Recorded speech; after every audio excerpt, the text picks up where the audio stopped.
ખેડા જિલ્લાના બધા પોષણ મિત્રોને મારા નમસ્કાર. આપ બધા જાણો છો કે આપણા જિલ્લામાં ગામનો નિર્ધાર સહકારથી સાકાર એ કાર્યક્રમ ચાલી રહ્યા છે. આ કાર્યક્રમ અંતર્ગત ગામે ગામ ડેરીમાંથી દૂધ કલેક્ટ થાય છે અને અમારા આંગણવાડીની બાળકોને સુપોષિત કરવા માટે એ વિતરિત કરવામાં આવે છે. સાથે સાથે ખેડા જિલ્લાના બધા સરકારી અધિકારી અને કર્મચારી મિત્રો પોષણ મિત્ર તરીકે સ્વૈચ્છિક રીતે રજિસ્ટર્ડ થયા છે. હવે આપણો ફરજ છે કે ઉત્તરાયણના પર્વમાં જે દાનની શ્રેષ્ઠ પરંપરા રહી છે આ મુજબ પૌષ્ટિક આહારનો યથાશક્તિ તમે ફળવાયેલી આંગણવાડીમાં જઈને ત્યાં તમે બાળકો સાથે એ આહારનું વિતરણ કરો અને અમારા બાળકો સાથે તમે સ્મિતનું આદાન પ્રદાન કરો.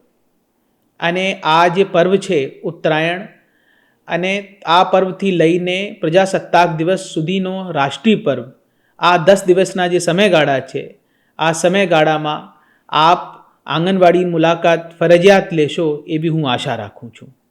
અને ફરીથી આપ બધા પોષણ મિત્રોને સહયોગ બદલ મારો ખૂબ ખૂબ આભાર.